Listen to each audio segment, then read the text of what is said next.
औज़ुबिल्लाहिमिनश्शैतानिर्रजीम बिस्मिल्लाहिर्रहमानिर्रहीम। मैं हूं फैज़ान ज़फ़र अमान एडवोकेट। आज मैं बात करूंगा रेंट एग्रीमेंट्स के बारे में। मालिक मकान जब मकान या कोई दुकान किराए पर देते हैं तो वो क्या गलतियां करते हैं जिनकी वजह से उन्हें परेशानी का सामना करना पड़ता है।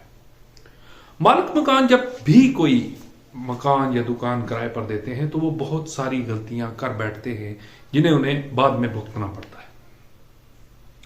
लैंडलॉर्ड जिसने पैसे अपनी कीमती असासे इन्वेस्ट किए होते हैं, कोई मकान खरीदता है तो उसकी ख्वाहिश होती है कि अब इस मकान या दुकान को रेंट पर दिया जाए और उससे आने वाले रेंट से अपने आप को फाइनेंशियल बेनिफिट पहुंचाया जाए। किराएदार जब मकान लेते हैं तो बड़े ही मीठे बनकर वो मकान ले लेते हैं और शुरू में किराया भी अदा करते हैं, लेकिन 2-4-6 माह बाद कुछ ऐसे मामलात दरपेश आते हैं जिसकी वजह से वो किराया रोक लेते हैं या जमा नहीं कराते, उसमें डिफॉल्ट कर जाते हैं या उस प्रॉपर्टी को नुकसान देना शुरू कर देते हैं या किसी और पर्पस के लिए यूज करना शुरू कर देते हैं या किसी को आगे सबलेट कर देते हैं। तो इस तरह के डिफरेंट काइंड ऑफ इश्यूज जो हैं वो मालिक मकान को दरपेश आते हैं। कुछ प्रॉपर्टी को नुकसान देते हैं, कुछ अच्छे तरीके से प्रॉपर्टी को यूज नहीं करते, जो प्रॉपर्टी में कीमती अशिया लगी उसकी तोड़ फोड़ करते हैं इस तरह। और मालिक मकान को क्या चाहिए कि जब वो किराएदार के साथ कोई भी एग्रीमेंट करे तो उसके लिए क्या चीजें एसेंशियल है, क्या चीजें जरूरी हैं, उसे वो करना चाहिए।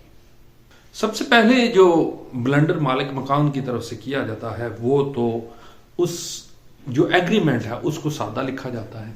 एग्रीमेंट एक प्रॉपर क्वाइफ है, इसका एक प्रॉपर तरीका है जिसके तहत एक मालिक मकान उस एग्रीमेंट को लिखेगा। अगर वो तरीका आपको नहीं आता या आप उस तरीके को समझना चाहते हैं तो आप मुझे कमेंट कर सकते हैं। वो मुकम्मल एक प्रोसीजर मैं आपको दूंगा, एक परफॉर्मा दूंगा जिसके तहत आप वो एग्रीमेंट शिक बाय शिक आप अपने किसी भी टेनेंट के साथ, किराएदार के साथ कर सकते हैं। अब एग्रीमेंट एक तो वो सादा करते हैं, दूसरा वो जो सबसे बड़ा ब्लंडर करते हैं वो कुछ पैसों की बचत के लिए उस एग्रीमेंट को रजिस्टर्ड नहीं करवाते। उस रजिस्टर्ड ना करवाने का उन्हें बाद में नुकसान होता है। एग्रीमेंट प्रॉपरली रजिस्टर्ड होना चाहिए, उसका टैक्स पे होना चाहिए और जब वो मुकम्मल तौर पर रजिस्टर्ड करके डॉक्यूमेंट उसको एग्रीमेंट को करेंगे तो उन्हें बाद में उस किराएदार की बेदखली करना आसान होगी। इसके बाद जो एग्रीमेंट आप करें वो प्रॉपरली एग्रीमेंट एक्ट के तहत करें और दो आपके एक सॉलिड जो है वो उसके विटनेसेस होने चाहिए। वो उस एग्रीमेंट को साइन करें, अपने अंगूठा लगाएं, किराएदार का अंगूठा उस एग्रीमेंट पर मौजूद हो, उसके साइन मौजूद हो और मालिक मकान का अंगूठा और साइन मौजूद हो और एग्रीमेंट प्रॉपरली रजिस्टर्ड करवाएं।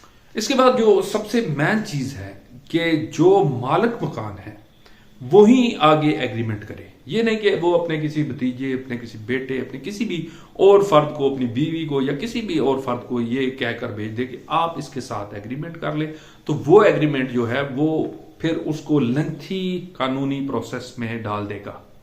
फिर वो मालिक, वो किराएदार हैं, वो उस पर स्टे ले लेते हैं कि ये एग्रीमेंट चूंकि ये इस मकान का मालिक ही नहीं है, असल मालिक के साथ मेरा मुआहदा ही नहीं था ये वाला, तो फिर ये एक लेंथी कोर्ट प्रोसेस में चला जाएगा। तो ये कोशिश करें कि इससे बचने के लिए आप एक मुकम्मल और एक सॉलिड एग्रीमेंट करें और एग्रीमेंट उस बंदे के साथ करें जिसने किराए पर रहना है। कभी भी किसी ऐसे बंदे के साथ नहीं कि किराएदार के किसी के रिश्तेदार के साथ आपने एग्रीमेंट कर लिया है या मालिक मकान के किसी रिश्तेदार के साथ किराएदार का एग्रीमेंट हो जाए। एग्रीमेंट हमेशा दोनों पार्टीज के दरमियान हो, जो किराएदार हो और जो लैंडलॉर्ड हो। अब इसमें पंजाब रेंट प्रेमिसेस एक्ट 2009 जो है वो इसमें कार फरमा होगा। इससे पहले एग्रीमेंट के तहत जो कानून थे वो बड़े लेंथी प्रोसेस थे, 20-25 साल केसेस चलते थे। किराएदार और मालिक मकान स्पेशली इसमें बहुत परेशान होते थे।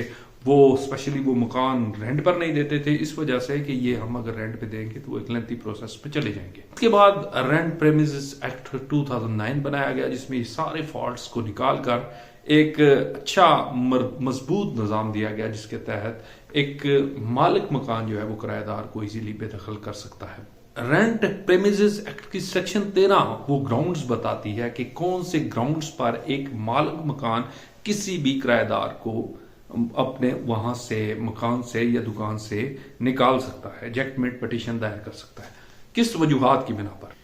सबसे पहला जो सेक्शन 13 ये वजूहात बयान करती है उसमें ये है कि जो प्रेमिसेस है, रेंट प्रेमिसेस जिसमें है वो रेंट पर दी गई है, अगर किसी भी सूरत में उसकी शक्ल सूरत को चेंज कर दिया जाए, उसके नक्शे को बदल दिया जाए, या वहां पर कोई ऐसी मतलब कोई तमीरात की जाए जिसकी वजह से उसका हुलिया चेंज हो जाए, तो ऐसी सूरत में जो मालिक मकान है वो रेंट प्रेमिसेस एक्ट 2009 के तहत दावा दायर कर सकता है, दरखास्त दे सकता है। सेकंड वन, जिस मकसद के लिए वो बिल्डिंग दी गई है वो उसी मकसद के लिए यूज होनी चाहिए। अगर ये बिल्डिंग मिसाल के तौर पर रिहाइश के लिए दी गई है तो इसमें अदर कमर्शियल एक्टिविटीज, किसी ने ब्यूटी पार्लर बना लिया है, किसी ने स्कूल के पर्पज के लिए यूज कर लिया है, किसी ने कौन से पर्पज के लिए यूज कर लिया, तो ये चीजें नहीं होंगी। इन ग्राउंड्स पर भी कोई भी लैंडलॉर्ड जो है वो टीनेंट को बेदखल कर सकता है।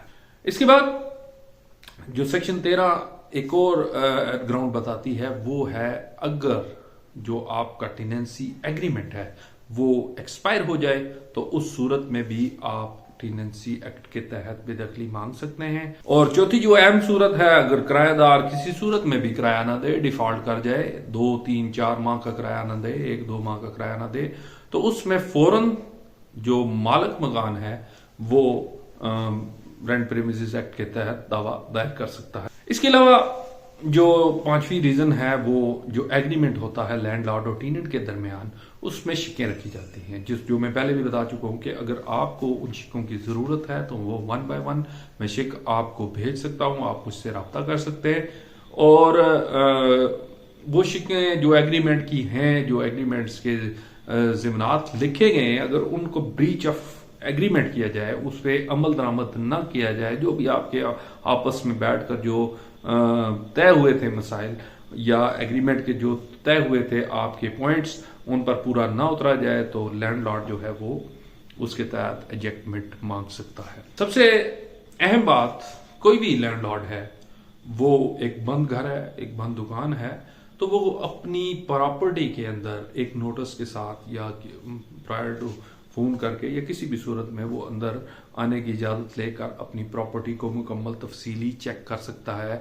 अपने जो किचन कबर्ड्स हैं, अपनी बनाएगी जो भी उसने अंदर फर्निशिंग की हुई है हाउस की, वो चेक कर सकता है। अगर उसे कोई इस तरह की वहां पर कोई डिफॉल्ट नजर आए या कोई तोड़ फोड़ का चीजें शिकार नजर आए तो वो उनकी बाबत पूछगछ कर सकता है, और अगर मुनासिब जवाब ना आए तो वो एजेक्टमेंट की पटिशन दायर कर सकता है। लैंडलॉर्ड को बहुत ज्यादा इख्तियारात मिले हैं land premises act, rent premises act 2009 के तहत, कि लैंडलॉर्ड इज द लैंडलॉर्ड, उसको बहुत ज्यादा इख्तियार मिले। वो किसी भी तरह अपने मकान को अपनी जरूरत के मुताबिक, जब उसे अपने जाती मकासद के लिए वो दुकान या मकान जरूरत है, तो उस सूरत में भी वो एजेक्टमेंट पटिशन दायर कर सकता है, क्योंकि लैंडलॉर्ड को कानून ने एक बेसिकली कानूनी प्रोटेक्शन दिया है।